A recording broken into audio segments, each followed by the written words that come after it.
good day to get rocking with all the guys. So starting to get into a camp routine now, which feels good. So let's get it rolling. And we talked about some of the older players and how you handle them, but what are some of the other things that you're very intentional about, and how do you decide like when's a good time to rest them? What's the method behind that? Yeah, so we start from the beginning and map out the camp, and there's some times where if you can be ahead of it or in the middle of it, to say if there's a 3-day block, we may, based on an injury history or not, utilize somebody to make sure we get them at their best. So it's customized, John, to each player. There'll be, unlikely that people would miss more than one, but when we just trying to be strategic about when you may really ramp it and get a lot of reps and when you want to back off and get less. Some days off is better than less, but you do need the high days as well. And but with the locker room, you were very intentional last year about how you organize it. What are some of the locker room seating assignments that you were very intentional about to have? I want this guy by this guy.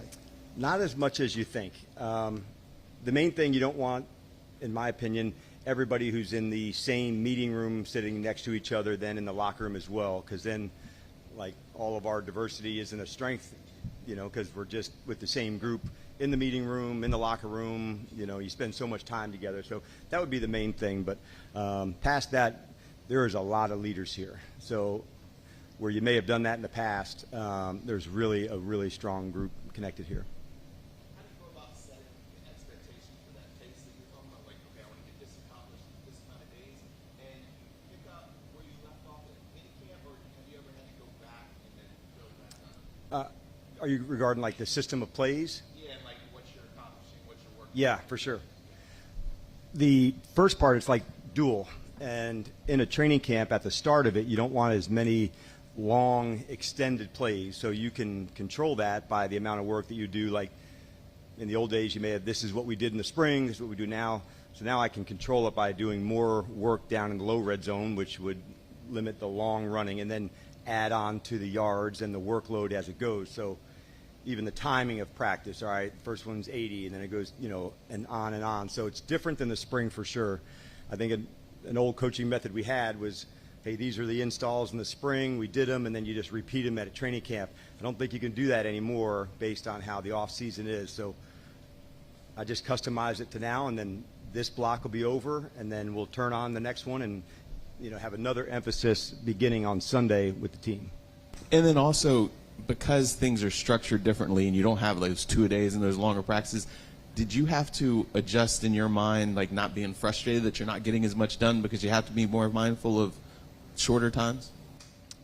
Yeah, I think we just think of each practice as its own performance and making sure. That's why we moved up, the one up today. It's safer, and also, man, so we can throw like a hell of a practice. And so that's every time we're going out here, we know that's where we really make us. And that's why I love the competition. So we're just trying to make sure to max out when we're on the field together.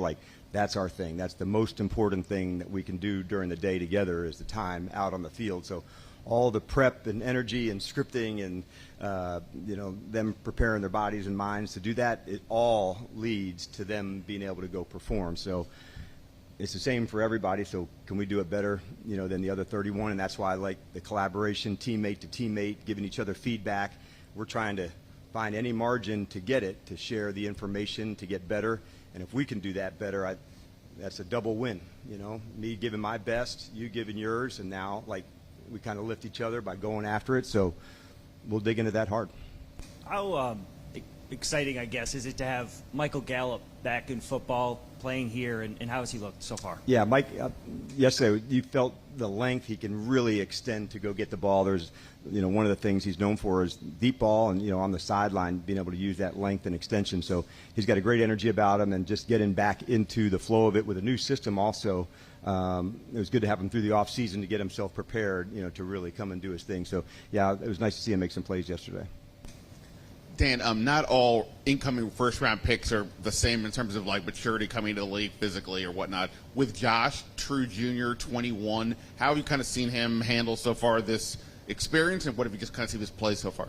Yeah, from the time we got to meet him, he just got as a younger college player coming up, he had more of a professional attitude. And, they had said that about Oregon, talking to some of the people on the staff there. Man, this guy handles his business. So although he's younger, I definitely felt that, attitude to really put in the extra to go. And he's got some excellent guys in this offensive line group, to model, to ask questions. And so he's pretty fortunate in that way to have the right people around him to really nail it.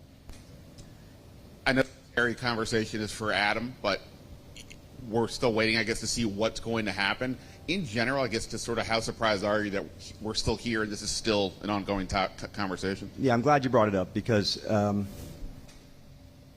when there's an update to tell you, you won't have to ask. I'll tell you, and I'll be pumped about it. So, there's nothing for me to add to it, but I don't have anything to add, from when Adam was the other day. But you won't have to ask if there's an update. I'll definitely be the one to give it to you. Good morning. You kind of talked about it a little bit already, but Brandon Coleman just having Laramie Tunsil on one side, Tyler Biadasz on the other side. Can you kind of expand on just how much of a platform that gives him to be successful in this second year? Yeah. Brandon's work ethic is really sets him apart, and so he's thoughtful. He wants to ask questions, and Tyler's that way in a sense too. And I'm still getting to learn Laramie, but to have two guys that have been in the fights together, right side by side next to one another, the best offensive lines really can communicate well. And I love how much time I see these guys spend together on the field, off the field, support one another.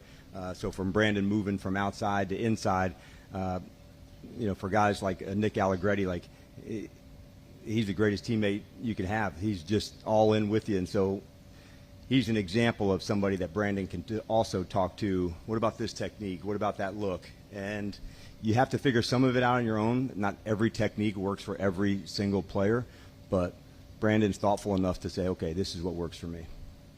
You're real big on competition across the board, right? Yep. For that first 11-on-11 play, calling up the deep shot, very first play of camp, how does that kind of help set that? It does set it because it's us we're our first opponent. And if we just stay in that mindset and absolutely love doing it together, you'll just find, man, you just keep getting better and stronger going against each other. So it's that fine balance of make sure not on the ground, taking care of each other, but absolutely battling for it together. It's a lot of fun, and that's what makes being a part of this team a really cool thing. If it's a touchdown or not, hey man, was it a sack?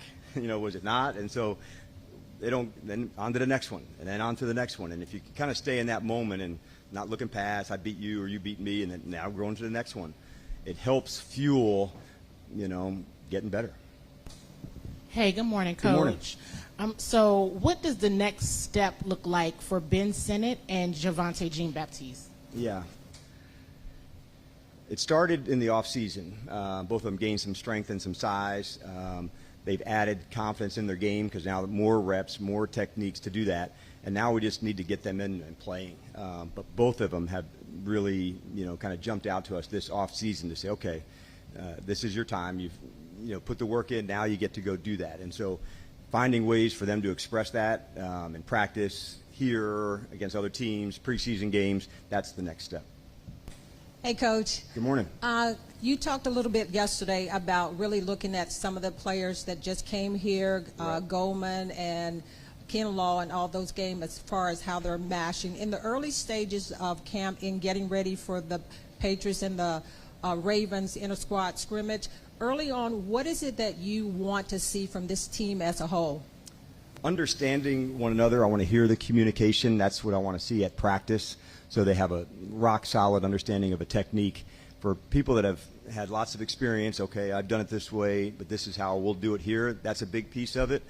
The next piece is their ability to, us as a staff, find the unique things they can do and then draw it out of them. And so us as a staff getting to learn who the player is, what their strengths are, that's also part of the next month. The newer players here, Will Jones and Jonathan Jones, what have you seen from those two guys in the early stages as they mash together with their teammates? Yeah, I feel Jonathan's speed, and Will as well. Both of these guys can really fly. On the first day, I felt Will's communication as a safety, that's so important to be able to talk ahead of the call. So a formation or something that's about to happen, kind of like playing defense in basketball, can you say where the screen is? Can you say where the ball is going to be? And so for the safeties and the people that can do that, that's a really big deal. And then from Jonathan, from day one, man, this is a absolutely squared away professional that can play multiple spots, nickel and corner. He's been an absolute blast to coach. Morning, Dan. Morning. We've talked about it. The running back room is deep. You got some players in that room, specifically Ja'Cory Krosky-Merritt. How does he jump out to you, and how does he fit into that room? Yeah, it's at that position, like I said, it's a hard one to evaluate in non-pads because you don't know if did the person make the tackle, did he break the tackle, and so it's offensive line, defensive line, and running backs are sometimes the hardest. But what you can evaluate is the explosion on the cut, the assignment, was the read correct, and having Anthony here is a really big deal, from a running back standpoint. He's got so much experience, can give the insight to the players to absolutely get them right. But I think it's the violence of the cuts, that he can get his shoulders square and get downhill fast. So I'm very excited to see, once we get into some opportunities where does he get tackled, does he not, does he run through some? So, but he's off to a really good start. A lot of this predates your time here, but because they were drafted in back-to-back drafts. Can you hit the first part again, JP? Sorry. Yeah, just a lot of this predates your time here, but Duran and John Allen were drafted back-to-back first-rounders from Bama, and they were always kind of like brought up together. What, if any, differences have you noticed with Duran, with John gone? Just vocal? That'd probably be a better one for Duran. I don't want to tell his story, because I wasn't here during when they're, like you said, coming through together. But what I can say is that, man, is he really on it. Like, he's been absolutely going for it the entire spring. There's an energy about him and a discipline that he's really ready to go take it on. You talked a little bit about this during the offseason when you brought him back, but how important is it for Zach Ertz and the role he has, and just even watching him go through special teams drills and just the leadership he brings? We talk Bobby and Vaughn, but Ertz is right there. 100% he's right there. He has this ability, because he's seen a lot, that he can collaborate with a coach. Hey, Joe, I know what the coverage was. I could see it based on this person or this call. And, what a valuable teammate. Not just to tell the other safety, but to be able to incorporate, coaching. That's connection, man. That's a championship mindset to say, how do we find ways to do it better? So I had high expectations of what it would be like to coach Zach, and he has absolutely surpassed that. Last season, there were 6 come-from-behind victories, a lot of success in game-specific situations, 4th downs, red zone, 2-minute, that kind of stuff. Does that reinforce, the extra time, the amount of time you guys are working on here in camp doing those scenarios? Yeah, you'll have to check, Mitch, on the numbers, but it's going to be damn near 6 or 7 out of 10 games that are going to be within a score. And so knowing that's our league and being able to find edges and moments to be at your best in these spots, I think it's critical. We had a good discussion last night, with some of the players on kickoff return, and we were standing there at the 35. Say, okay, this is out here, our team's going to be willing to touch it back and put the ball at the 35 or put it in play. And so all these discussions come up on how do you find margins and edges to go win it. And think about a field position difference that could take place even in special teams. But it's why we do, the extra work in these moments that, 1 minute left, 32 seconds left, end of the half. Can you hold on to the ball and not give them a possession? Going forward on fourths. Those are all part of finding small margins, man. And you got to execute. You got to be able to deliver, because there's that fine line between reckless and being bold. And we want to be bold, but not let's just go for it. So it's thoughtful. What's the play? What yard line would we? So we spend a lot of time preparing the team for those moments, and then you go let it rip. Effing rip. Thank you.